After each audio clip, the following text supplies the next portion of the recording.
Boa noite, Porto Alegre, boa noite, Rio Grande do Sul. Está começando mais um RS em Movimento aqui, pela nossa Rede RS, o primeiro canal de jornalismo em TV aberta do Grupo Box Brasil. A partir de agora, o resumo das principais notícias desta quarta-feira e sempre antecipando as manchetes que você vai ler nos jornais de amanhã. Vamos juntos até às 8 da noite, trazendo muito conteúdo para você. Veja agora os destaques da edição de hoje.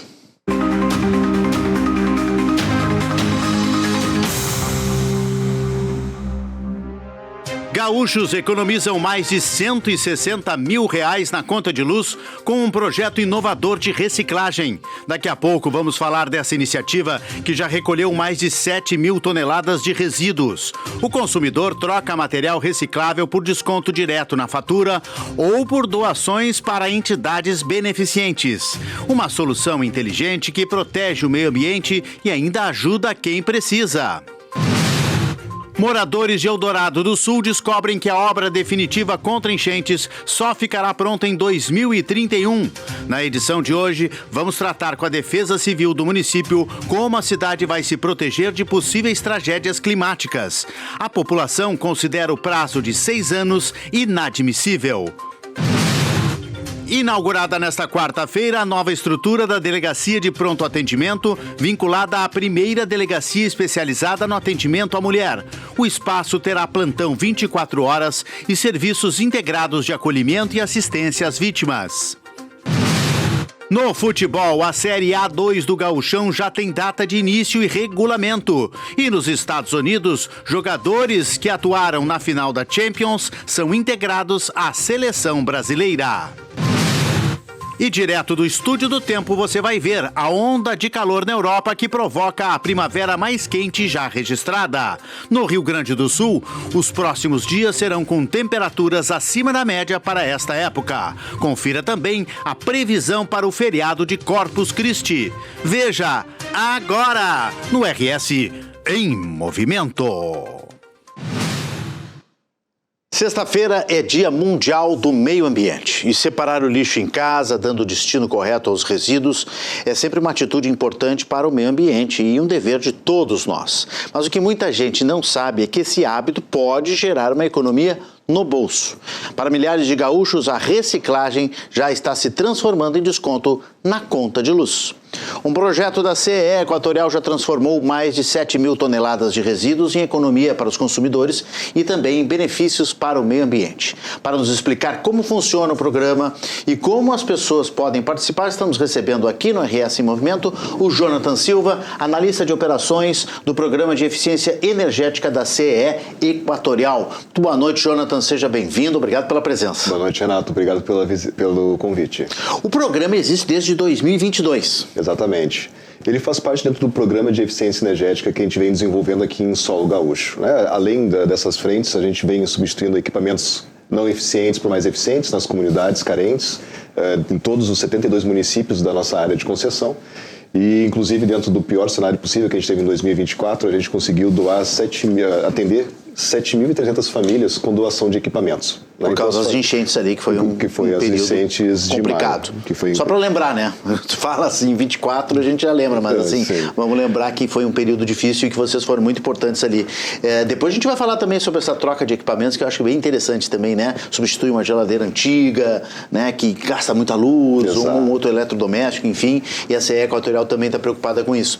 Mas esse projeto, que foi criado em 2022, como a gente disse ali, já recolheu 7 mil toneladas. Só que essas 7 mil toneladas são relativas a 25 e 26. Exatamente. Então tem todos os números antes de 2025. Então, pelo jeito, o pessoal está aderindo muito bem a esse programa, né? Exato, Renato. Desde 2022 a gente vem implementando esse projeto aqui em solo gaúcho e a gente vem tentando estimular os nossos clientes a substituir resíduos, né, recicláveis por bônus na fatura de energia, né? Então, por exemplo, o nosso cliente vai até um posto modelo ou até mesmo em algum dos nossos locais de autoatendimento e entregam o seu resíduo, é pesado na hora, e esse material, ele vincula daí um bônus de fatura de energia que pode levar em torno de 30 a 45 dias para aparecer na fatura. Então, que nem tu mencionou anteriormente, né, Renato, esses números são 25 e 26, mas se a gente levar em consideração todo o período de execução desse projeto, a gente já conseguiu quase 10 mil toneladas de resíduos que passaram por esse projeto. Puxa vida! E contabilizando daí todo esse bônus que a gente entrega para os nossos clientes, a gente já está chegando já em torno de R$230 mil que a gente acabou destinando na fatura de energia como bônus, como incentivo para os nossos clientes. O valor total de descontos. Exatamente. Né, dá R$230 mil. Esse tipo de resíduo é qualquer resíduo? Na verdade, ele é um resíduo qualificado, digamos assim. Né? Então, por exemplo, ele precisa ser tratado. Limpo, né? Por exemplo, um alumínio, né? uma garrafinha de shampoo, todo esse material ele é higienizado antes de entregar nesses locais. Esse material a gente entrega para cooperativas locais. Então, quanto mais a gente consegue agregar em relação ao valor no produto final reciclável, melhor é o desconto que a gente consegue entregar para os nossos clientes. Mas eu não entendi, quem tem que fazer a limpeza, a pré-limpeza é o cliente. Ele tem que entregar um lixo limpo, né? Exatamente, qualificado. Para reciclagem, para poder reciclar, né? Exatamente. Como é que funciona todo o circuito dessa reciclagem em si, né? A gente tem, por exemplo, o nosso posto modelo que fica ali no Bourbon Assis Brasil. Fácil acesso para grande parte da nossa população aqui de Porto Alegre. Vai até o local, pesa esse resíduo, né? Esse resíduo, depois que ele é verificado, a questão da qualidade dele, ele é destinado para as cooperativas da cidade de Porto Alegre. Perfeito. Né? Então, todo esse circuito, né, que acaba acontecendo com esse resíduo. Para a gente conseguir ampliar e conseguir também atender outras cidades além do município de Porto Alegre, a gente trouxe para a nossa região as Retorna Machine, que são máquinas de autoatendimento, que a gente tem alguns, por exemplo, Carrefour e outras redes de supermercados que a gente tem mais facilidade de acesso. Então a gente conseguiu ampliar o nosso atendimento também para Alvorada, Viamão e Pelotas. Muito bem, muito bem. E, bom, obviamente que os clientes estão aderindo por causa desse valor altíssimo, né, de toneladas e também do total já de reais economizado na conta, né? E quem é que não quer economizar um pouquinho, né? Claro. Imagina, isso é muito bom. E resolve o problema do lixo também. Lixo eletrônico está dentro disso, não? Nesse posto modelo do Bourbon Assis Brasil, a gente recebe também. Recebe lixo eletrônico então, também. Cada local tem uma especificação que acaba se restringindo, né? Por exemplo, esse posto de autoatendimento, ele é basicamente alumínio, a embalagem de suco, né? Esses materiais um pouco mais simples de conseguir pesar nessas máquinas de autoatendimento. Agora, já nesse posto modelo ali no Bourbon Assis Brasil, já abre um leque um pouco maior para a gente conseguir beneficiar os nossos clientes. A destinação correta de materiais recicláveis já garantiu a preservação de 76 mil árvores. Como é que acontece essa relação? Quando a gente acaba utilizando esse material reciclável, por exemplo, o papel, a gente acaba evitando que outras árvores sejam cortadas. Né? Então, nesse processo que a gente acaba reduzindo o número de árvores que são cortadas e também reduzindo também a emissão de CO2 na atmosfera. Evitou a emissão de 24 mil toneladas de gás carbônico que seriam emitidas, né, na produção desses produtos, caso não fossem reciclados. Se não fossem reciclados, ou seja, reutilizados, né? É interessante porque é uma cadeia muito grande, né? É o cliente que entrega o lixo para a Equatorial, para a CE Equatorial. A Equatorial distribui para as usinas de reciclagem, né? Exato. As estações, né, que tem aqui em Porto Alegre, então os catadores, os separadores também ficam com material para trabalharem, né, que é bom para eles isso também, né, do contrário eles terão que ir até o lixo, né. Exatamente. Buscar em condomínios, em ruas, e junto com a prefeitura, enfim, né? Então é uma rede que é alimentada por essa ação a partir do cliente, né? Exato. Muito interessante. E não é somente nesses postos que na nossa metodologia de trabalho, né? Então a gente faz algumas ações itinerantes, acaba, por exemplo, agora no sábado mesmo, agora a gente vai estar no Clube de Mães lá em Viamão. Então é uma parceria que a gente está muito presente lá, regularmente lá também. E também das escolas, né? A gente faz algumas ativações dentro das escolas para justamente incentivar os alunos a passar isso para os pais, né? Pegar essa cultura de separar os seus resíduos e daqui a pouco ser beneficiado com um bônus na fatura de energia. Eu ia te perguntar exatamente isso, se vocês faziam um tipo de conscientização com as novas gerações, que eu acho que até são mais fáceis de conscientizar do que as velhas gerações, né? Que estão desacostumadas com o tipo de consciência que a gente não tinha antes, né? Essa conscientização de separar o lixo. É muito recente, de descartar o lixo no lugar correto, né? O lixo no lixo, enfim, e separar o lixo. Tem gente que não separa lixo até hoje, né? Então vocês fazem um trabalho também de educação ambiental e de engajamento social dessas novas gerações. Exatamente. A gente leva toda essa estrutura itinerante para dentro das escolas para fazer essa ativação, né? Inclusive, no ano passado, a gente acabou desenvolvendo um projeto piloto na cidade de Butiá, onde a gente movimentou 11 escolas e fez uma Olimpíada da Sustentabilidade. Ah, que legal. Então, a gente movimentou a cidade, né? Então, teve 11 escolas que se cadastraram na época e a gente incentivou a questão de substituição de lâmpadas não incandescentes e fluorescentes compactas por lâmpadas LED. Então, a gente acabou fazendo essa substituição gratuitamente para os clientes que acabaram participando desse projeto. E também a gente recolheu esses resíduos e acabamos dando uma premiação para a escola que teve um maior engajamento em relação ao número de resíduos que acabou coletando durante o processo. Isso cria uma geração mais conscientizada e também mini agentes que dentro das suas famílias acabam conscientizando os próprios pais, as pessoas mais velhas, né? Que não tem esse costume, né? A gente acredita neles serem multiplicadores. Exatamente, né? exatamente. Então, a ideia é que a gente forme essa nova geração com um pouco mais de consciência em relação tanto à parte de economia, em relação à energia, como também a destinação correta em relação aos resíduos. E é muito fácil para eles, né? Eles têm essa facilidade de apreender, né? De absorver essa cultura e de multiplicar isso, né? Eles absorvem muito rápido. É muito interessante isso. E é motivador, assim, ver que realmente eles absorvem isso, levam para dentro das casas. A gente tem vários relatos, né, dos pais que acabaram mudando a sua rotina justamente pelo apelo que o filho trouxe para dentro da sua residência. O programa se chama E Mais Reciclagem, é isso? Exatamente. E essa troca do resíduo é um dos braços do E Mais Reciclagem, é isso? Ou o E-Reciclagem é o resíduo? O E Mais Reciclagem é o projeto num todo, né, que engloba, daí tem a questão dos postos de autoatendimento, o posto de atendimento normal, que nem esse do Bourbon, e também essas ações que a gente acaba desenvolvendo de forma itinerante, né? Então, de educação, de conscientização. Então ele envolve todo esse pacote. Todas essas ações. Exatamente. E, na verdade, em 2019 ele reganhou esse nome, né? Mas antes já existiam ações desde 2011. Exato. O Grupo Equatorial ele vem incentivando já essa atividade desde 2011 na nossa matriz, lá no Maranhão. E a partir do momento que ela acabou se tornando um sucesso, né, junto aos nossos clientes, a gente acabou ampliando essa iniciativa. Então foi para o Pará, Piauí, Alagoas, Goiás e desde 2022 aqui no Rio Grande do Sul. Muito bem. E vocês também têm mais uma ponta de solidariedade, que é a doação aí para não sei se é os descontos, agora tu vai nos explicar, né? Claro. Que beneficiam 264 instituições filantrópicas na área de concessão nesses últimos 15 meses, é isso? Perfeito. O que essas instituições ganham? O que acontece? Em vez do cliente destinar o bônus, na verdade, do seu resíduo para si mesmo, ele acaba destinando para uma instituição. Ah, ele pode destinar. Ele pode destinar para uma instituição. Específico. Então, nisso, a gente já conseguiu alcançar esse número relevante, né, de instituições beneficiadas com bônus direto na fatura de energia. Ah, muito interessante isso, né?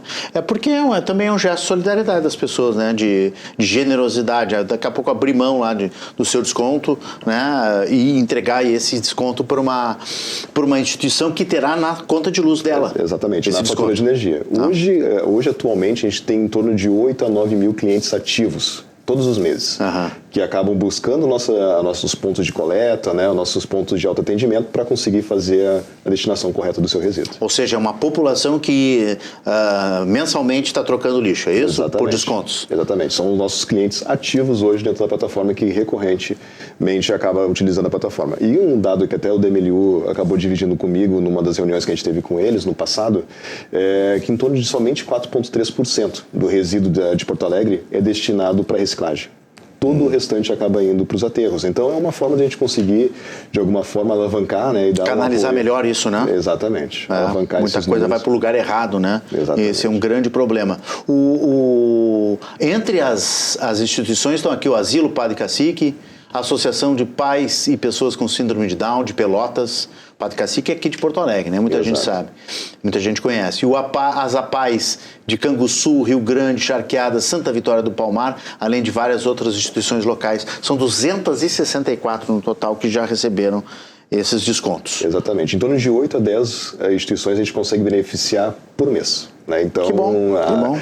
Quando, por exemplo, um cliente ele não identifica qual a instituição que gostaria de beneficiar, a gente consegue identificar ali com as instituições que trazem um apelo, né, um valor para a sociedade, e a gente acaba destinando para elas. Daí que é o caso do Pão dos Pobres, Padre Cacique, né, entre outros que acabam auxiliando principalmente as camadas mais carentes da Muito população. legal. Que bom que está se conseguindo manter. Vamos aumentar esses números, né? Vamos aumentar essa população, esses 8, 9 mil aí. Vamos levantar agora, vamos convocar as pessoas para fazerem essas trocas aí nos postos, né? O posto modelo fica lá no Bourbon Assis Brasil, que fica na Assis Brasil 164, no bairro São João. Então, muito fácil, né? Além de todos os outros postos também.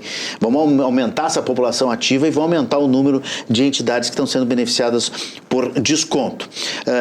Se a pessoa não tiver muito necessitada no desconto na conta de luz, doa esse desconto, né? Exato. Transfere para a entidade filantrópica. E tu falasse muito rapidamente aí, tem também uma tecnologia para descarte que se chama Retoma Machine. Isso. O que é isso? Como é que funciona? A Retoma Machine, ela é uma máquina similar a esses de salgadinhos que a gente encontra, por exemplo, em shoppings, né, e em alguns outros locais.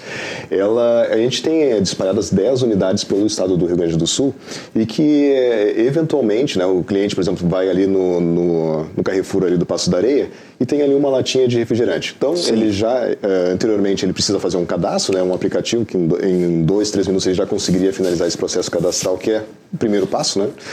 Ele vai até a máquina, coloca esse resíduo e ele, naquele momento ali, ele pode escolher ou ser beneficiado com aquele desconto de energia ou direcionar para uma outra, no caso, para uma instituição, né, de caridade. Então, pode seguir nesses dois caminhos. Muito bem, olha que bela iniciativa da CE Equatorial. E ainda tem, nós prometemos no início, bem rapidinho, que nós tá terminando nosso tempo, a troca também de eletrodomésticos. Eu me lembro que vocês trocaram muita geladeira antiga, né? E outros equipamentos também. Exato. Que gastam muita luz. Exato. A gente tem muita oportunidade ainda dentro das camadas carentes, onde eles não conseguem trocar os seus equipamentos com muita frequência. Então, eventualmente, a gente pega equipamentos com 15, 20 anos de utilização, que acaba, por exemplo, o imã da geladeira ali, né, aquela borracha não está vedando mais, né? Sim. Então, várias outras questões que acabam afetando na questão da eficiência do equipamento em si. Gasta mais energia. Acaba gastando mais energia. Então, ou seja, esses equipamentos que a gente está trocando, né, com os nossos clientes, até para deixar bem claro, né, no programa de eficiência energética, a gente tem sempre que tirar um equipamento que tenha maior consumo de energia e substituir por um mais novo, né? Então, gratuitamente. Gratuitamente. A única coisa que teria que ser é que é o nosso cliente, né? Sim. Nosso cliente, nossa área de concessão. Está dentro da área de concessão. E a gente acaba executando essas atividades. Hoje, além das palestras educativas, essas trocas de lâmpadas, a troca de equipamentos como chuveiros eficientes, que a gente está trazendo uma tecnologia gaúcha para conseguir suprir essa demanda, que é um dos nossos maiores ofensores dentro da fatura de energia. Ah, é verdade. Chuveiro elétrico é o vilão. Exato. E as geladeiras elétricas, né? Então, a gente, nesse processo ali, a gente já conseguiu beneficiar quase 100 mil famílias, claro, contando com o bônus na fatura de energia também. Então, a gente já conseguiu contabilizar e auxiliar quase 100 mil famílias em todos esses 4 anos de atividade. Que maravilha. Só para fechar, a troca de resíduo é para qualquer consumidor? Ou tem que ser abaixo de um determinado... Qualquer consumidor. Isso pode ser atendido a qualquer consumidor. Não interessa o valor da conta, ele vai lá e entrega. Ele pode ser e também não tem limite para o tamanho do lixo. Não. Desde que esteja pré-lavado, limpinho. Tratado, né? Tratado. Inclusive, a gente tem históricos até de clientes que conseguiram zerar a fatura de energia daquele mês com o resíduo que acabou levando até o local. Eu vou dar uma olhadinha nas coisas lá em casa, hein? Vou dar uma olhadinha, dar uma separada, levar uma caixinha lá para o posto modelo. Ô, Jonathan, muito obrigado pela presença aqui conosco na Rede RS. Jonathan Silva, analista de operações do Programa de Eficiência Energética da CE Equatorial. Obrigado. Eu que agradeço pela oportunidade de falar mais do Programa de Eficiência Energética em si. Bom trabalho para vocês lá e muito obrigado pela presença. Obrigado. Boa noite. Vamos agora para o Estúdio do Tempo, para saber, né, das últimas notícias do clima com o Jonathan Canever. Alô, Lucas Canever, o Jonathan está aqui, Jonathan Silva está aqui do meu lado, né? Ele vai sair, sai aqui ainda, em seguidinho ele vai sair e o Lucas Canever está chegando. Alô, Canever, boa noite.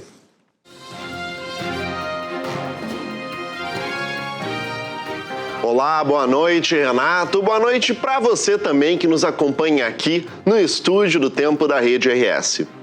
Parte da Europa enfrenta uma forte onda de calor, com temperaturas altas e bem acima da média para essa época do ano. Países como França, Espanha, Portugal e Reino Unido devem registrar temperaturas mais de 10 graus acima do esperado para essa época do ano, com marcas que podem chegar próximas dos 35 graus. São valores elevados até mesmo durante o verão europeu. Os termômetros refletem um cenário histórico. A primavera de 2026 está sendo apontada como a mais quente já registrada em partes do continente, isso desde o início das medições meteorológicas há mais de 120 anos. Segundo o Serviço Meteorológico francês, a temperatura média entre março e maio foi de 13,8 graus, o maior valor da série histórica para esse período. Por trás desse calor extremo está uma forte bolha de calor. É um fenômeno que acontece quando um sistema de alta pressão funciona como se fosse uma tampa em cima da atmosfera, impedindo a dispersão do ar quente e favorecendo o aumento dessas temperaturas. Essas bolhas de calor, elas podem permanecer estacionadas por dias ou até semanas, e elas têm se tornado cada vez mais frequentes e intensas em diversas partes do mundo.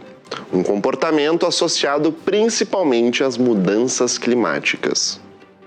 E por falar em calor, o Rio Grande do Sul também registrou temperaturas acima do normal para essa época do ano.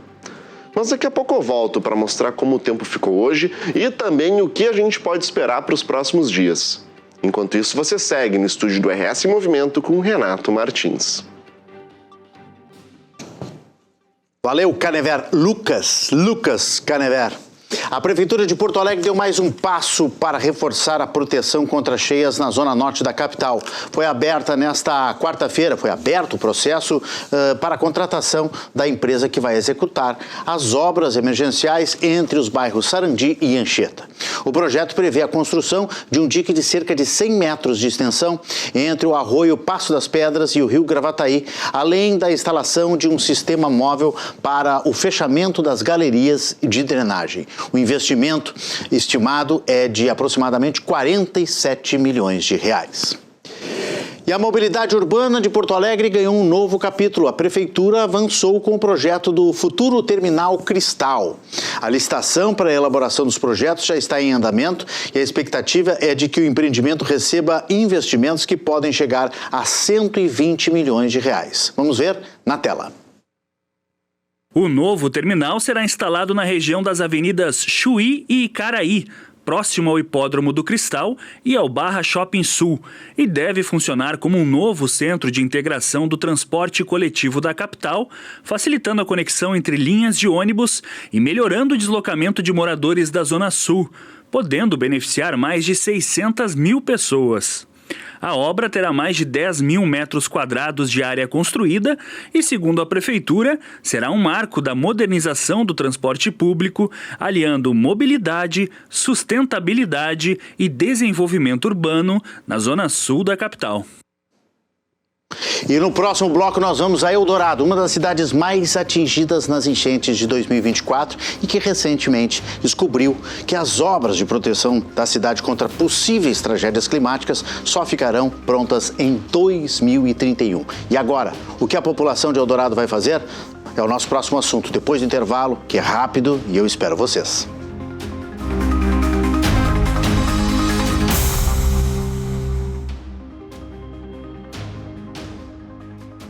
Estamos de volta com o RS em Movimento, aqui pela Rede RS, o primeiro canal de jornalismo em TV aberta do Grupo Box Brasil.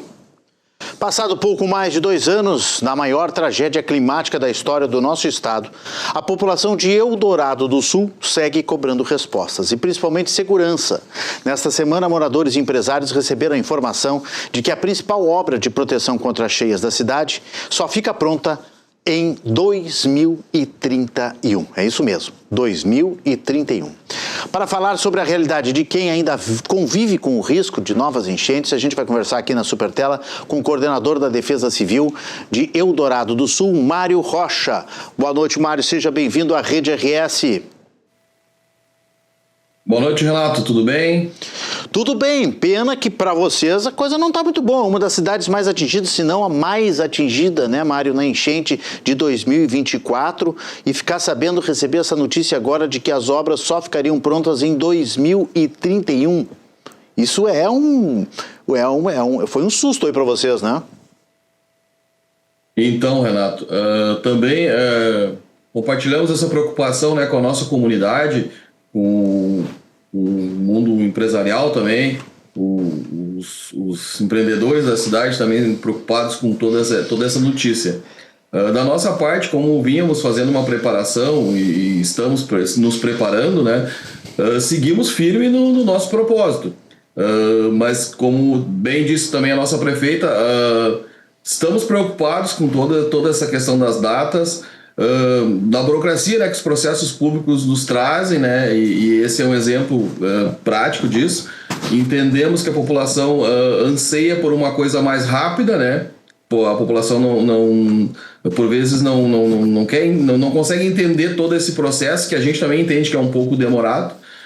Mas acredito que essas audiências, a exemplo do que ocorreu em Eldorado do Sul, elas servem também para isso, para que possamos, né, acelerar, pressionar para que os processos, enfim, no mínimo caminhem, que não tenham mais atrasos. É isso.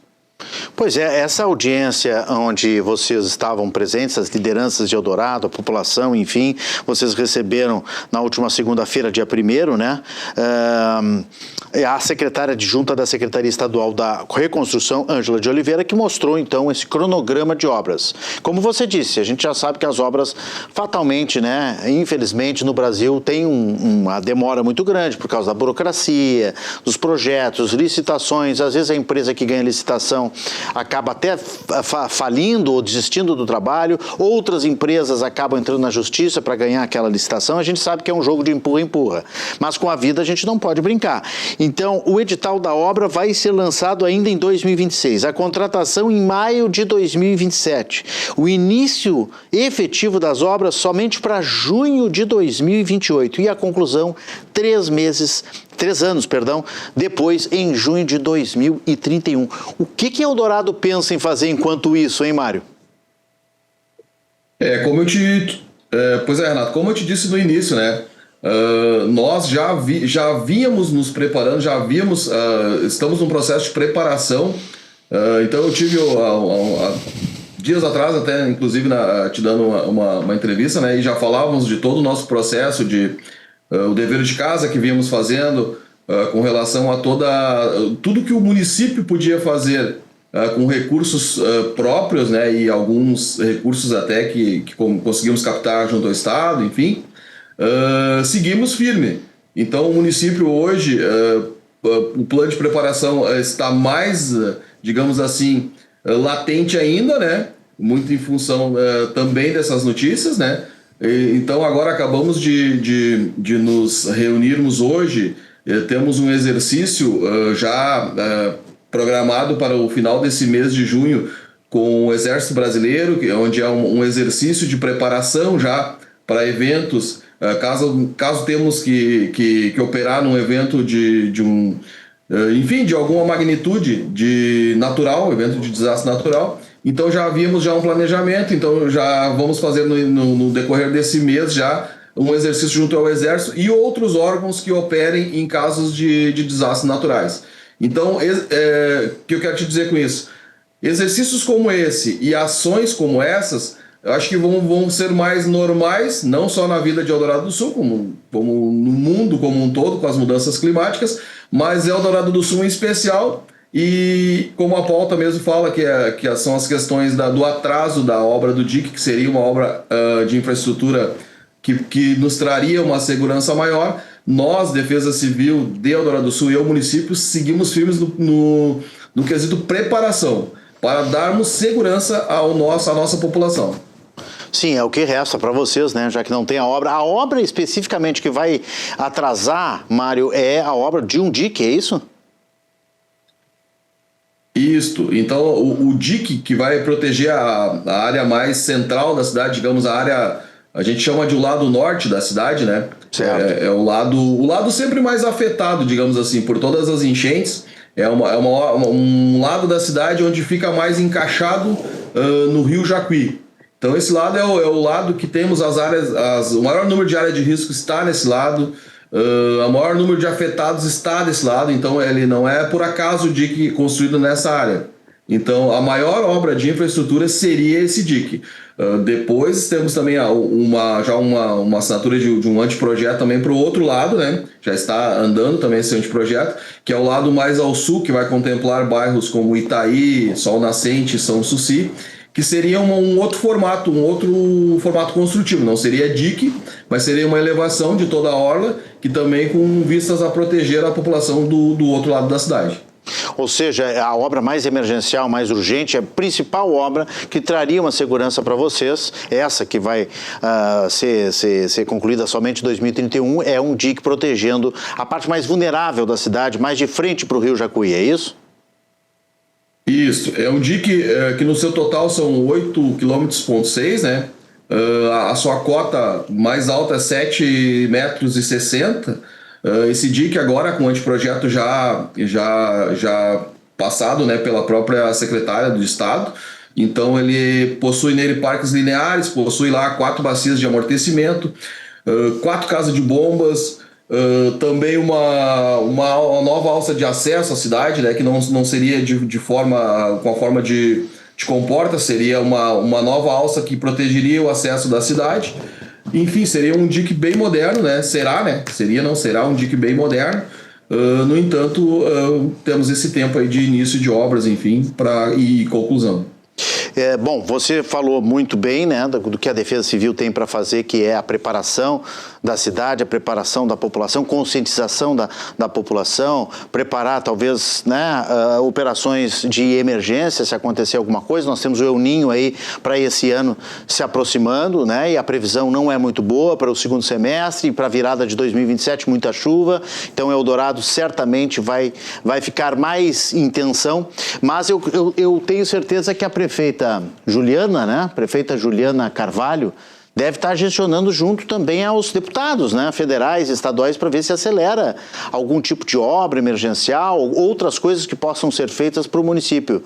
Não é, Mário? Sim. Inclusive essa movimentação, como bem tu disseste, a própria prefeita manifestou na própria audiência. Tá? Então a prefeita já levantou-se com um movimento para que exista um clamor de toda a classe política também, seja ela esfera estadual ou federal, para que acelerem os processos todos juntos, todos nós, em ambas as esferas, municipal, estadual, federal, em ambas esferas, juntos, todos queremos a mesma coisa, inclusive a população, a classe comercial, industrial, e também nós queremos a aceleração desse processo, que o dique saia o mais rápido possível, que é o que vai nos trazer a proteção para a cidade. Quantos agentes da Defesa Civil hoje tu tens na tua equipe, Mário, em Eldorado? Hoje o efetivo da Defesa Civil somos 10 agentes, mas é o que eu sempre gosto de frisar, né? A questão da Defesa Civil, ela não está nem um pouco calcada na quantidade, tá? A Defesa Civil, ela está muito... Ser Defesa Civil, o próprio lema já diz que Defesa Civil somos todos nós, já fala tudo. Então a Defesa Civil é a articulação.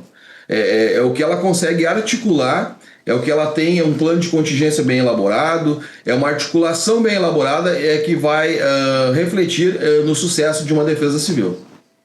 Vocês estão preocupados com essa questão do El Ninho que eu citei para esse ano? Sim.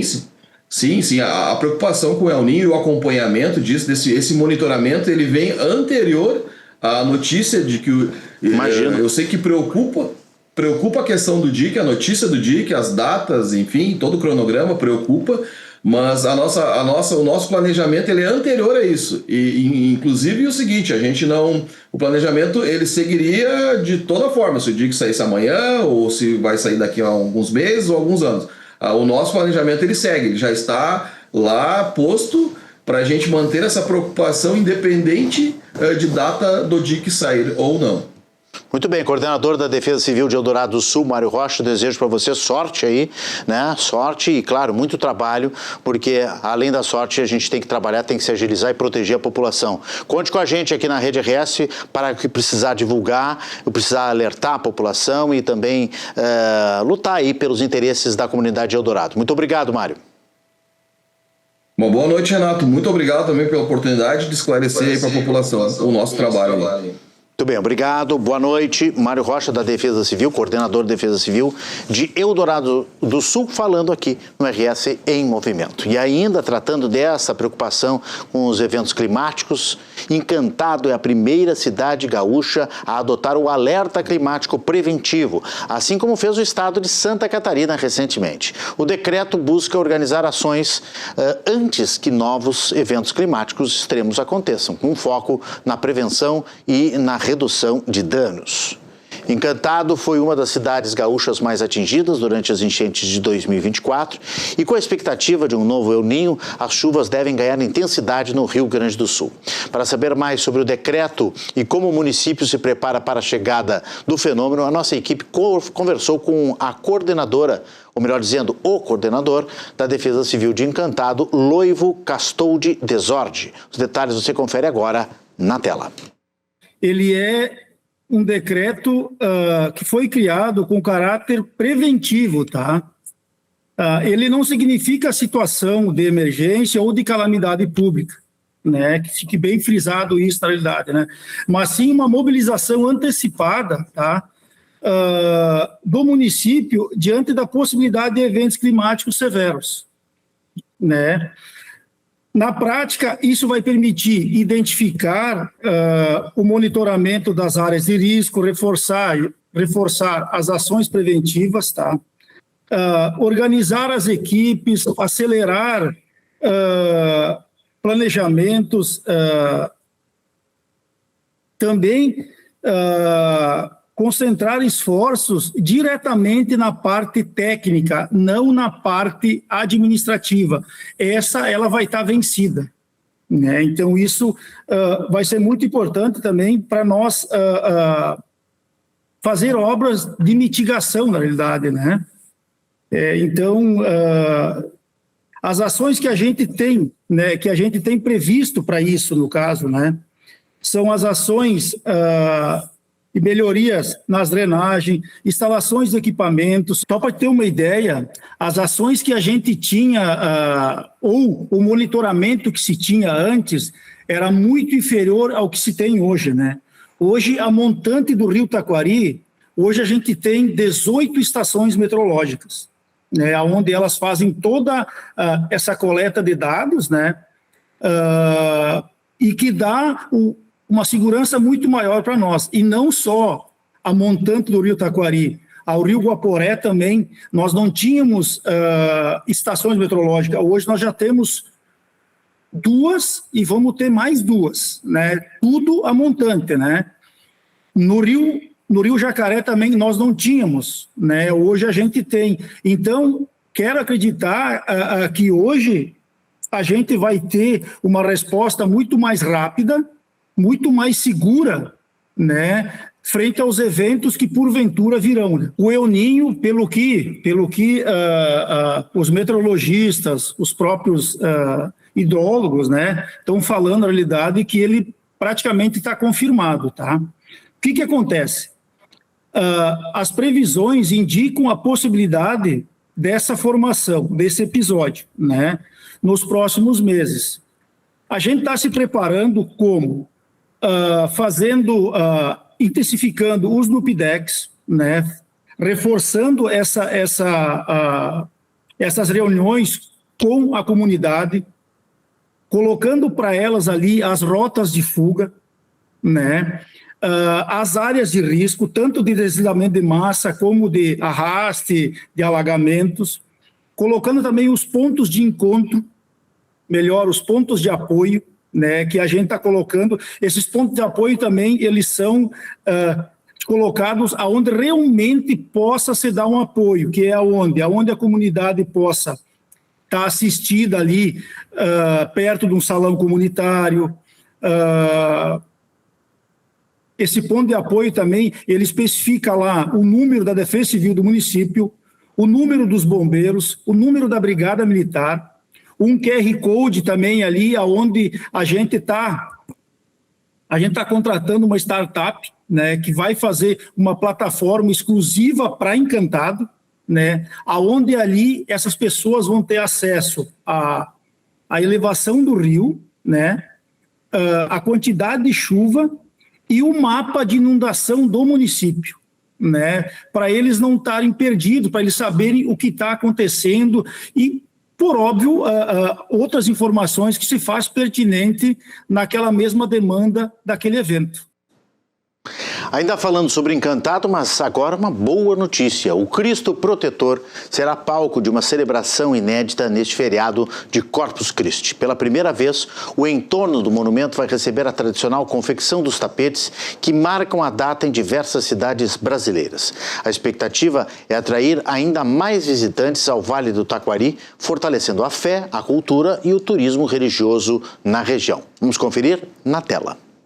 Pela primeira vez desde a inauguração do Cristo Protetor, o Complexo de Encantado receberá a tradicional confecção dos tapetes de Corpus Christi. A celebração acontece nesta quinta-feira e deve reunir escolas, paróquias, empresas, entidades e voluntários na produção de mais de 50 tapetes decorados ao redor do monumento. Além do caráter religioso, a iniciativa também busca fortalecer o turismo no Vale do Taquari. Segundo o setor turístico da região, feriados e datas especiais costumam aumentar o fluxo de visitantes em até 30%. Atualmente, o Cristo Protetor recebe mais de 20 mil visitantes por mês e já se consolidou como um dos principais destinos de turismo religioso do Rio Grande do Sul. A expectativa é que a celebração passe a integrar o calendário anual de eventos de Encantado e ajude a ampliar ainda mais a visibilidade da região. A Igreja Matriz de Flores da Cunha, que pegou fogo na semana passada, espera receber os fiéis durante o feriado de Corpus Christi. Um fato que chamou a atenção foi que, mesmo após o fogo, uma imagem de Jesus Cristo saiu ilesa do incêndio. Para falar sobre isso e também sobre as expectativas do feriado, nossa equipe conversou hoje com o pároco Jadir Segala. Vamos assistir na tela.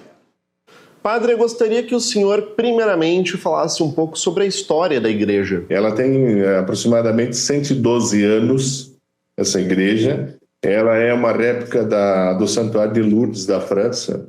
Por quando os freis capuchinhos vieram para o Rio Grande do Sul, eles chegaram na região de Garibaldi, e lá eles construíram a primeira igreja, aqui no Rio Grande, no Brasil, os capuchinhos da França. E depois de lá eles vieram para essa freguesia aqui de Flores da Cunha, aonde eles construíram também a segunda igreja, que é a de Flores da Cunha, dando a ela a padroeira Nossa Senhora de Lourdes, e é a que eles tinham trazido da França, né? Essa devoção e transmitindo à comunidade. Então, a história dela passa um pouquinho pela vida e pela presença dos freis capuchinhos aqui no Rio Grande do Sul. E qual o senhor diria que é a importância histórica para o Rio Grande do Sul? Ela é muito grande. Ela é um marco de fé, ela é um sinal de fé. E aí, assim, todas as igrejas, elas estão sempre no centro da comunidade, porque ela era o centro da sociedade.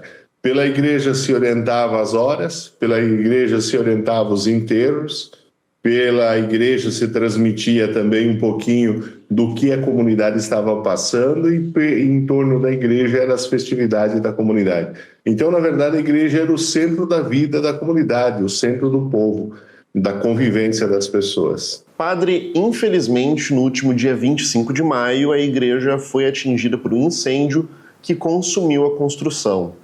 O que o senhor se lembra daquele dia? Por volta de meio-dia e 35, mais ou menos, nesse horário assim, eu fui chamado por um colega meu que estaria pegando fogo na igreja. No começo até eu achei meio uma brincadeira, mas como eu tenho meu apartamento que é de frente para a igreja, eu abri a janela e foi uma péssima notícia que eu recebi no dia, foi muito dolorido. A gente saiu, correu, porque a igreja fica do outro lado da rua, e até chegar lá, a gente estava de braços atados, não sabia o que fazer. O fogo pegando, logo chegou os bombeiros também. Mas eu dizia hoje mesmo para os bombeiros, era uma luta de um elefante com uma formiguinha, não adianta, é muito alta, ela é muito grande, e a parte de cima toda ela era de madeira. Então aquilo era um combustível muito forte para queimando. Em questão de minutos, eu acho uns 15, 20 minutos, veio abaixo todo o teto. Mas apesar do incêndio e da velocidade com que as chamas se espalharam, alguns objetos acabaram se salvando. Eu queria que o senhor falasse um pouco sobre eles. Foi 2 momentos, viu, Lucas? 2 momentos bem fortes. a imagem de Jesus morto, no meio do fogo, ele foi recuperado sem nenhum sinal de queimadura, nada, perfeito. Ele está aqui, está exposto aqui no nosso salão paroquial. E o Santíssimo, nas mãos do bombeiro, que ele foi salvar ele dentro do sacrário e saiu. Essa foto do Santíssimo, do bombeiro, ela está já circulando no mundo. E eu diria que não é um caso inusitado. Essa é uma presença real de Deus dizendo para nós, nós estamos caindo a igreja, mas estaremos ressuscitando mais forte. Ali Deus nos fez um chamamento para nós, comunidade de Flores da Cunha, não desanimar, não abaixar a cabeça, dê um sinal para mim também, como padre, dizer agora que você tem que retomar cada vez mais forte para recuperar toda a igreja. Então, nesse olhar que nós fizemos aí, nós fazemos uma leitura, vamos ressuscitar e ressuscitar muito fortes nessa caminhada. O senhor considera essas situações como milagres? Sim, uma presença de Deus. Eu diria que ali é uma presença viva de Deus. Para quem não tem fé, pode ser mais um caso inusitado. Mas para nós que temos fé e para quem acredita, para quem viu a situação, aquilo não pode ser uma coisa humana, é divina. É puramente divino. E, padre, agora quais são os planos para o futuro? Qual que é a ideia de reconstruir essa igreja? Como é que a comunidade pode ajudar? Existe algum tipo de Pix que as pessoas podem acessar para contribuir? Sim. Agora nós temos constituído uma comissão de restauro, a qual é feita uma associação, amigos da igreja, e que eles estão se organizando para coletar todo que tipo de verba, coordenada pelo empresário Neco Argenta, a qual ele coordena todo esse processo. Existe, por intermédio do Poder Público Municipal de Flores da Cunha, um Pix que é igrejafloresdacunha@org.com. E ela está sendo distribuída, tem bastante gente, muita gente fazendo doação. E agora, amanhã, nós temos os tapetes aqui em Flores, então é distribuído os coroquetes em toda a área aqui, para que a pessoa também possa fazer esse tipo de doação. Justamente isso que eu ia perguntar para o senhor. A igreja também é uma referência nesse feriado de Corpus Christi, justamente por causa de toda essa ação com os tapetes, né? Como é que isso está sendo planejado para amanhã? Desde a madrugada de hoje, mais ou menos umas 2.000 pessoas estão trabalhando aqui na confecção dos tapetes. Vai ser diferente, vai ser muito mais amor, muita mais paixão, muito mais fé colocada nos tapetes. Eu tenho acompanhado aqui, porque a minha sala onde eu trabalho fica do ladinho, eu estou acompanhando direto. Eles estão assim se superando. Quero dizer, convidar a comunidade de fora, os turistas, que venham para se surpreender com o que está acontecendo aqui. Está muito, muito bonito mesmo. Quero convidar a comunidade, então, para a missa amanhã, às 9 horas, missa campal, e depois a missa vai ter o Menarrosto e o Festival do Vinho também integrado, que começa amanhã, vai até domingo. Os tapetes ficam até domingo à noite aqui, para que as visitas aconteçam. E à tarde também nós temos a procissão até o eremitério, onde teremos a missa em honra ao Frei Salvador, a qual estamos buscando a santificação dele. Que bonito. O Irineu Guarninha Filho já está aqui comigo. Boa noite, seja bem-vindo. Boa noite, Renato. Irineu, essa tradição dos tapetes é sensacional. 2.000 pessoas trabalhando na frente da igreja, sensacional, né? Uma cidade pequena, com uma população pequena, reduzida, mas é uma tradição, né, Renato? E ainda mais devoção, agora, né? Nesse momento, depois do que aconteceu com a igreja, a realização desse tapete, que é praticamente ali na frente da igreja. Isso, tem também esse caráter, né, simbólico de restauração, recuperação, uma solidariedade ao espaço ali, né, que incendiou, né? É a reconstrução, né? E o Cristo, né, que saiu ileso. A estátua do Cristo. Gente, essa é uma área que o Irineu depois pode fazer um programa aí sobre esses fatos sobrenaturais. Irineu, qual é o assunto hoje do Ponto de Conexão? Hoje nós vamos falar, Renato, sobre meio ambiente. Na sexta-feira, dia 5, é o Dia Mundial do Meio Ambiente. E nós vamos falar hoje sobre esse assunto aqui no Ponto de Conexão, porque a gente tem vivido aí nos últimos tempos, nos últimos anos, aí vários fenômenos, temos presenciado aí fenômenos climáticos extremos que têm afetado muito aqui a vida dos gaúchos. O Rio Grande do Sul está numa espécie de olho do furacão aí quando se fala em questões climáticas, pela nossa posição geográfica, né? E isso tem trazido muitas preocupações. Há uma preocupação aí em relação um possível El Niño muito forte que está sendo aí aventado por alguns meteorologistas, cientistas, enfim. Então a gente quer saber hoje, né? Estamos preparados para enfrentar fenômenos climáticos extremos? As cidades se prepararam para isso? O que estamos fazendo para reduzir também os danos ao meio ambiente, para que isso não se repita? Vai ser um programa bem interessante, Renato. Algumas coisas que a gente já falou aqui, né, Irineu? Inclusive, várias vezes comentamos isso. Será que as obras estão sendo feitas? Há pouco conversei com o pessoal aqui de Eldorado, né, que foi duramente atingido, e a obra de Eldorado vai ficar pronta 2031 apenas. Pois é, e aquela obra ela é fundamental para a proteção da cidade, o dique, né? Eldorado teve praticamente 100% da área urbana atingida. Proporcionalmente foi a cidade mais atingida. Mais atingida proporcionalmente. E aquele dique é fundamental. Essa notícia aí realmente preocupa todo mundo, principalmente os moradores de Eldorado, né? Vejam que a burocracia às vezes é uma inimiga da população, né? Porque tem vidas em risco aí. Né? Algumas obras estão atrasadas, já faz 2 anos que aconteceu a enchente, mas essa é muito atrasada. Muito atrasada, porque nem começou ainda. Vão lançar o edital, aí vai ter a licitação, depois a empresa vencedora começará a fazer obras em 2028 para terminar em 2031. Quantas enchentes, vamos bater aqui na madeira, quantos ninhos, quantas tragédias podem se avizinhar, né? Pelo menos anunciar e deixar a população em pânico. Vamos ver com os teus convidados, Irineu, na tela? Vamos ver na tela ali. Vamos ver o ponto de conexão. Então nós vamos hoje receber hoje, Renato, o Paulo Braque, que é professor titular do Departamento de Botânica da Universidade Federal do Rio Grande do Sul, biólogo. Também vai estar aqui conosco o Francisco Milanês, conhecido ambientalista, licenciado em Biologia. Também ele é especialista em análise de impactos ambientais. O Rodrigo Dutra da Silva, que é chefe da Divisão de Proteção Ambiental do IBAMA. E Darcy Campanha, que é engenheiro agrônomo, professor do Departamento de Engenharia Mecânica da URGS, doutor em Engenharia.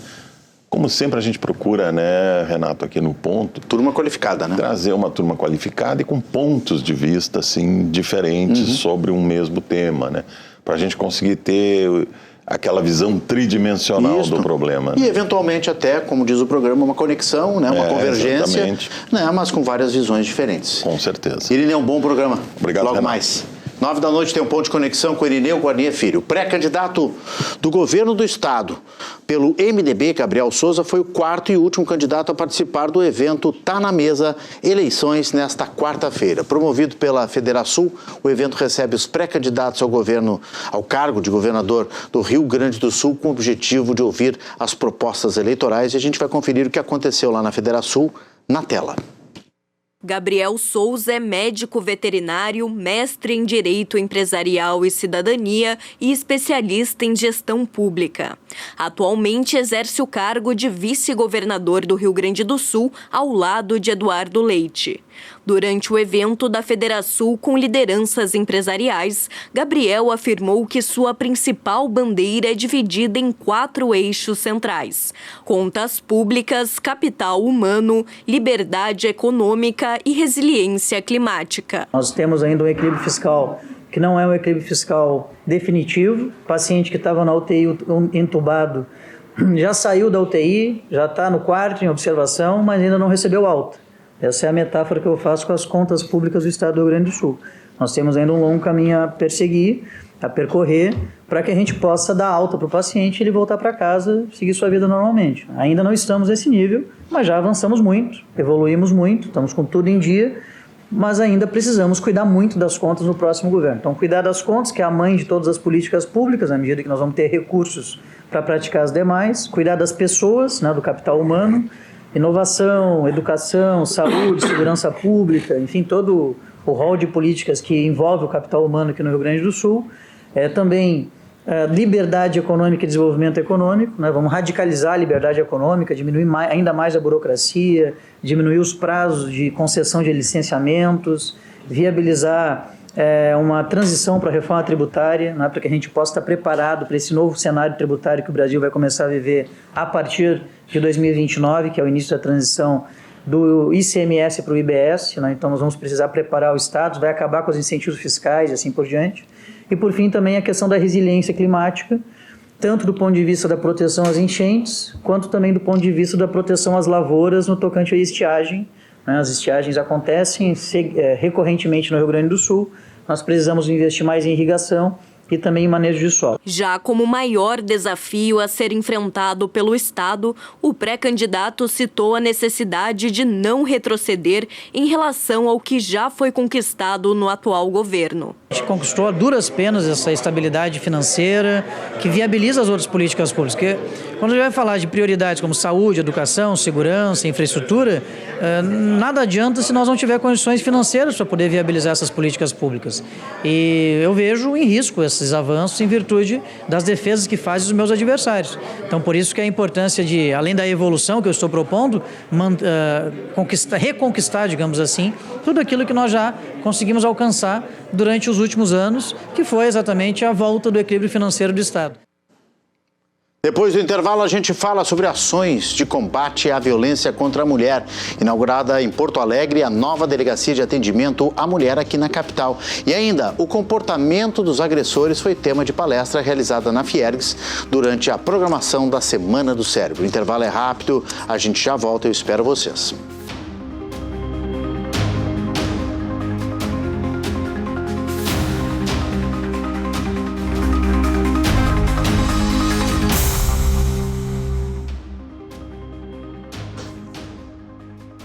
Estamos de volta com o RS em Movimento e agora o nosso assunto é o fim da violência contra as mulheres.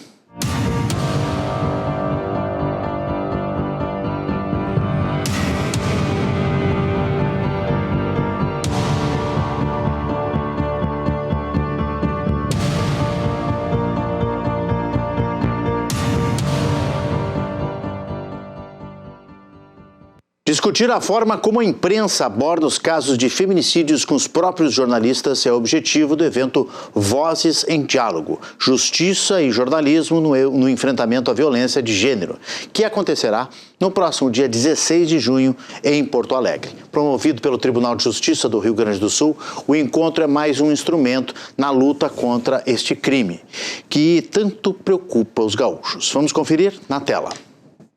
Nesta terça-feira, a diretora do Departamento de Imprensa, Rafaela Souza, e a diretora de Comunicação Social, Adriana Arende, do Tribunal de Justiça do Rio Grande do Sul, estiveram na sede da Box Brasil, no Tecnopuc, onde foram recebidas pelo CEO Cícero Aragon e integrantes da direção da empresa. No encontro, as jornalistas do Tribunal de Justiça detalharam os objetivos do evento e convidaram os profissionais da Rede RS a participarem das discussões. O evento é uma proposta do Tribunal de Justiça justamente para a gente discutir, dialogar com a imprensa essa cobertura em relação aos feminicídios, né? A gente vai trazer uma especialista que inclusive tem 2 livros publicados sobre a cobertura da imprensa em relação aos feminicídios. A Niara Oliveira, que é uma jornalista nossa, gaúcha. Então ela vai nos trazer com essa visão de especialista como a imprensa aborda a questão do feminicídio. E o que a gente quer provocar é justamente essa reflexão, né? Porque muitos falam a questão do copycat, de que se divulgar muitos feminicídios, a gente vai estar dando a ideia para as pessoas. A gente acredita que precisa haver uma reflexão, porque é algo que está acontecendo na sociedade. No Rio Grande do Sul isso tem aumentado e a gente precisa fazer esse debate. Então, a nossa ideia é reunir os jornalistas, né, a imprensa em geral, os veículos. Nós estaremos com uma juíza corregedora, que é da área da violência doméstica, que também vai participar para abordar as questões de medida protetiva, do processo, né, que envolve o feminicídio, dar alguns esclarecimentos de como são, né, essas etapas do processo. Então, a gente quer promover um evento de reflexão e diálogo com a imprensa. Também como a gente aborda isso, né? No momento que a gente vai fazer uma notícia, né? Nós lá também da comunicação do tribunal, como abordar essas questões para não revitimizar essa mulher, né? Para a gente não dar ênfase na forma como essa mulher foi morta, a gente falar que existiu um crime, que tem um feminicídio, mas de que forma abordar isso, né? Porque às vezes a gente pode, às vezes até sem querer, de forma involuntária, no dia a dia, na pressão do jornalismo, a gente pode estar abordando de uma forma forma que pode não ser a mais adequada. Então, por isso que a gente quer promover esse debate com uma especialista, mas que os próprios jornalistas também reflitam sobre o seu trabalho, de que forma eles estão contando essa história, né? Dizer que matar por amor, isso não é um motivo para matar, né? E às vezes a gente vê isso em algumas reportagens, em algumas matérias. Então, é essa reflexão que a gente quer promover, de que forma a gente aborda e a gente conta essas histórias. Só neste ano, o Estado já chegou à triste marca de 36 mulheres mortas em crimes relacionados a questões familiares ou de gênero. Por isso, saber identificar os sinais que antecedem o crime e compreender o comportamento do agressor é muito importante. O assunto foi tema da palestra Neurobiologia, Psicopatologia e a Crise da Sociedade no Feminicídio, que foi realizada na Fiergs durante a programação da Semana do Cérebro em Porto Alegre. Vamos conferir na tela. A palestra reuniu nomes da psiquiatria e representantes da Secretaria de Segurança Pública do Estado para realizar uma análise do feminicídio sob uma perspectiva multidisciplinar. De acordo com uma pesquisa conduzida pela Secretaria de Sistemas Penal e Socioeducativo, 33% dos agressores consomem álcool ou droga, 67% têm antecedentes criminais e somente 8% apresentam problemas mentais. Já a psiquiatria afirma que os agressores constituem um grupo muito diversificado, sendo necessário avaliar padrões comportamentais. Normalmente o que nós vemos é que eles têm uma negação importante em relação a essa violência, né? Eles muitas vezes têm questões culturais, se sentirem proprietários em relação a essa mulher, em relação a essa história, né? Reagem muito mal à frustração, especialmente de um término, ou ser contrariado, eventualmente até questionado, né? E precisam reassegurar a sua força, o seu poder através da violência, né? Do controle, enfim, da submissão dessa mulher. Segundo a teoria da aprendizagem social demonstrada na palestra, o comportamento violento pode ser aprendido por socialização e observação. 30% das pessoas que sofreram ou testemunharam violência familiar na infância reproduzem esse padrão. É uma tendência que vem se observando, né, como sistemática em todos os países, em todas as culturas. O homem agredido, ele não se torna vítima na mesma proporção em que ele se torna agressor. É como se ele replicasse, é como se aquele modelo de agressão tivesse sido para ele um exemplo que ele vai, na vida adulta, repetir. A mulher, pelo contrário, quando ela é abusada, agredida, vitimizada na infância e na adolescência, ela reage aceitando essa situação como necessidade da vida. Para além da aprendizagem social e de questões culturais, a medicina tem estudado outros aspectos que podem influenciar um homem a se tornar violento. Hoje, muitos homens usam testosterona, mesmo sem a necessidade, e isso faz com que eles se tornem mais agressivos, mais violentos, mais impacientes. E aquele homem que não cometeria um ato de violência sem esse aporte de testosterona, passa agora a ser um homem perigoso, agride e pode inclusive matar a sua companheira. Esse é um aspecto. Outros são também traumas cerebrais que levam a lesões que podem reverter em mudança de comportamento, tornando-se esse homem mais violento. Com a proximidade da Copa, a atenção para esse tipo de violência deve ser redobrada. Dados apontam que as agressões contra mulheres podem aumentar até 25% em dias de jogos, mostrando a necessidade de ações de prevenção.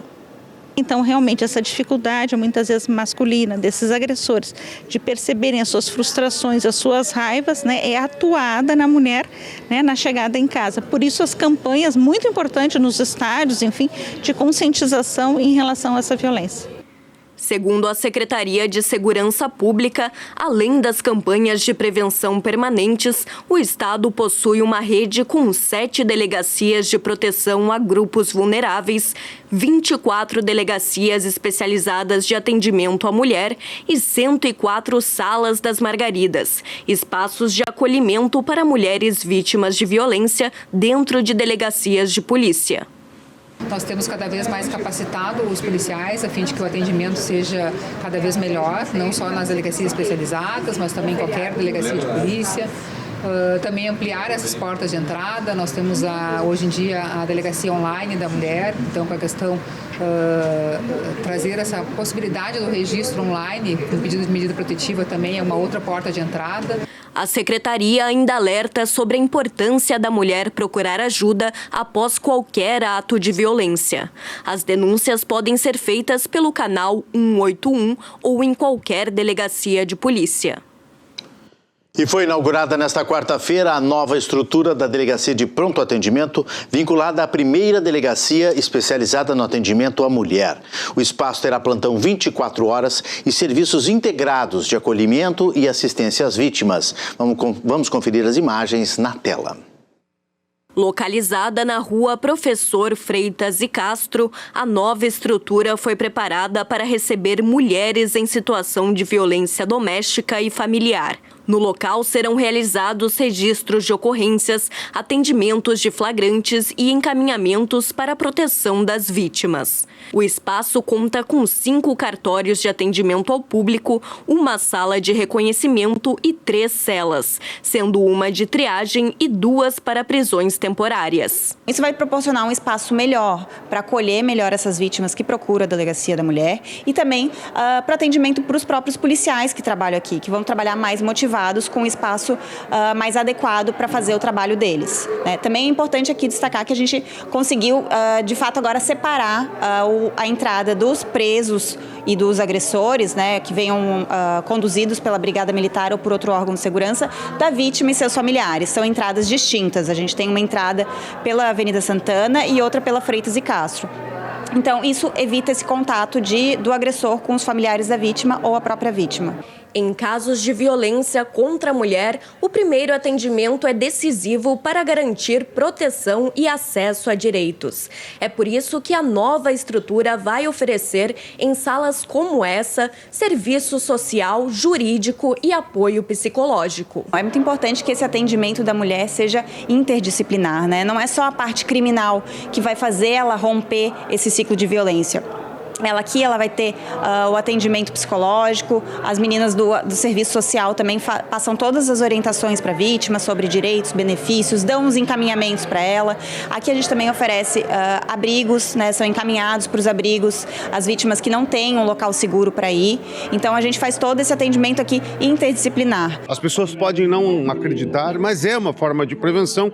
Porque quando a mulher vem fazer o registro num ambiente acolhedor, que ela se encoraja para fazer esse registro, essa violência passa a ser propriedade do Estado. Esta informação passa a ser propriedade do Estado, que tomará as providências necessárias. A expectativa do governo é ampliar a rede de proteção e segurança para as mulheres do Estado, que já conta com 24 delegacias especializadas de atendimento à mulher e 104 salas das Margaridas. Isso se insere dentro de uma série de estratégias do governo do Estado, desde o monitoramento do agressor, a ampliação do horário de atendimento das delegacias especializadas para as mulheres nas principais cidades, em horário estendido a partir agora de junho, do início deste mês.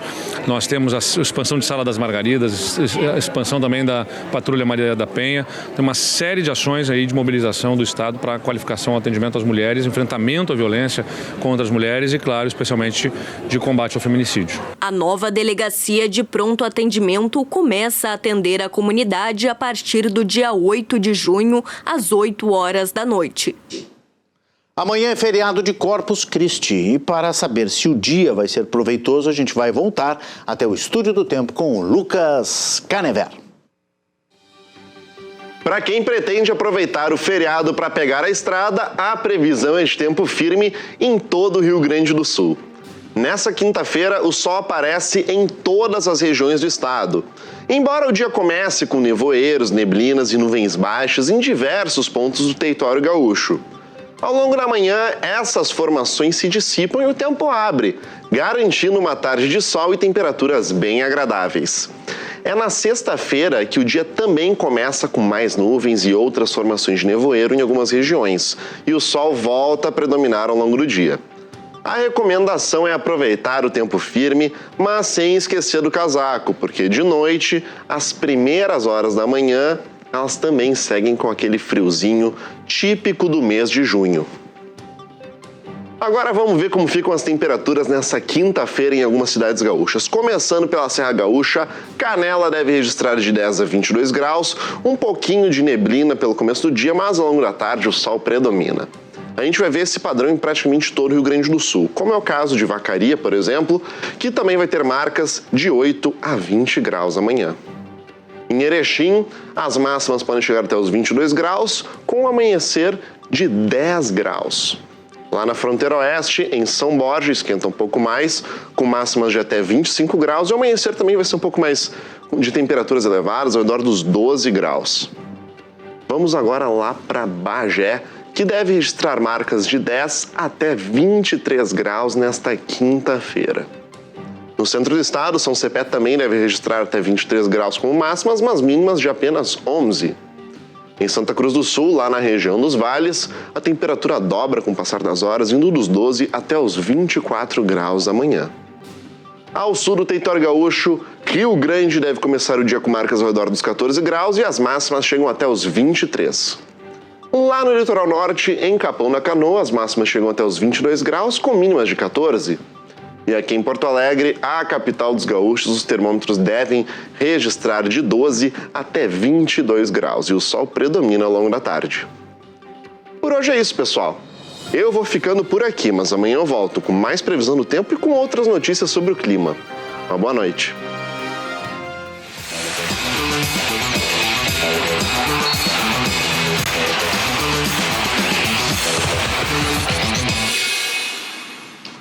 Vai começar em agosto a Série A2 do Campeonato Gaúcho. Os clubes e a Federação Gaúcha de Futebol definiram detalhes importantes sobre a competição. Vamos conferir na reportagem de Giovanni de Oliveira na tela. A Série A2 do Gauchão já tem formato definido. Nesta terça-feira, dirigentes e representantes dos 16 clubes participaram do Conselho Técnico da competição. Na primeira fase, todos os times se enfrentam em turno único. Os 8 primeiros colocados avançam para as quartas de final. O mata-mata será disputado em jogos de ida e volta. O campeão e o vice estarão diretamente na elite do próximo gauchão. Os últimos 2 colocados da fase de pontos serão rebaixados para a Série B do Gauchão 2027. O campeonato começa dia 2 de agosto e a previsão é que termine em outubro. Ao todo, serão 21 datas e 134 jogos. Os 16 clubes participantes são Aimoré, Apafute, Bagé, Brasil de Farroupilha, Brasil de Pelotas, Esportivo, Gaúcho, Glória de Vacaria, Gramadense, Guarani de Venâncio Aires, Lajeadense, Passo Fundo, Pelotas, Santa Cruz, União Frederiquense e Veranópolis. E a seleção brasileira realizou hoje o seu primeiro treino nos Estados Unidos. Nós vamos conferir o dia da seleção com a Ana Luísa Soares. Na tela. O técnico Carlo Ancelotti recebeu reforços nesta terça-feira. No primeiro treino nos Estados Unidos, Marquinhos, Gabriel Magalhães e Gabriel Martinelli, que jogaram a final da Champions League no fim de semana, foram integrados ao elenco brasileiro.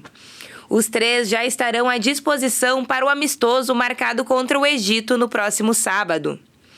O único desfalque na atividade de hoje foi Neymar, que se recupera de lesão na panturrilha. Antes do treino, Igor Thiago falou sobre a disputa no ataque da seleção.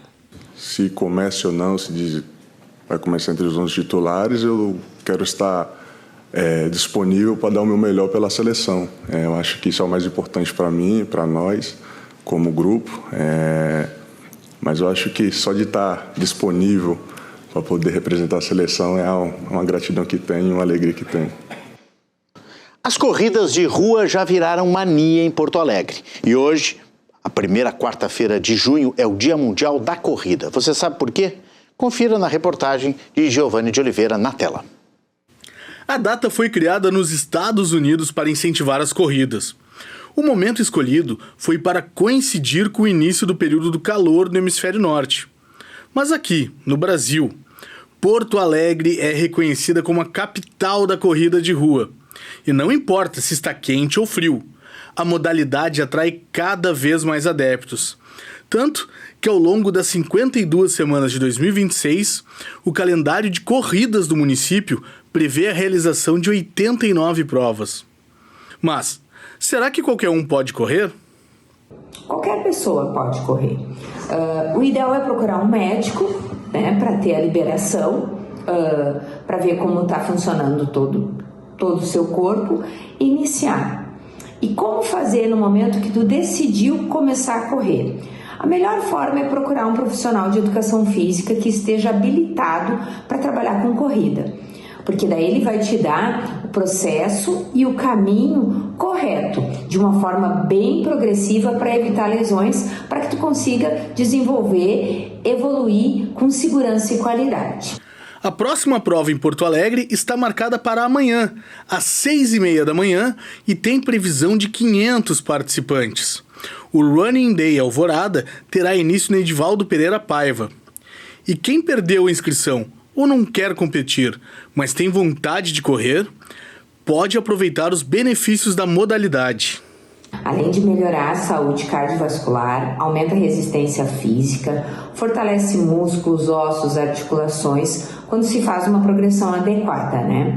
Também auxilia no controle do peso corporal, melhora a qualidade do sono, contribui para o controle da pressão arterial, da glicemia. Além de vários efeitos para a mente, né? Ela libera vários hormônios que vão ajudar a regular o estresse, a ansiedade. Muito bom, antes de correr tem que se preparar fisicamente, fazer um exame, check-up e tudo mais. Porto Alegre é a capital das corridas de rua. Foi declarado o ano passado, lei municipal, porque aumentou muito o número de corridas por aqui, mais de 80% nos últimos anos, o número de modalidades, né, de eventos esportivos desta modalidade que é a corrida. E amanhã, feriado de Corpus Christi, tem corrida, como disse o Giovanni aí também. E também tem RS em movimento, porque a notícia não faz feriado, a informação não faz feriadão. Nós ficamos por aqui, 9 da noite, tem o Ponto de Conexão ao vivo com o Irineu Guarnier Filho. Sorte, saúde, sucesso. Amanhã, 9h30 não, 6h30. 6h30 da tarde, 6h30 da noite, aqui ó, na tela da Rede RS. Uma ótima noite, obrigado pela audiência e até amanhã.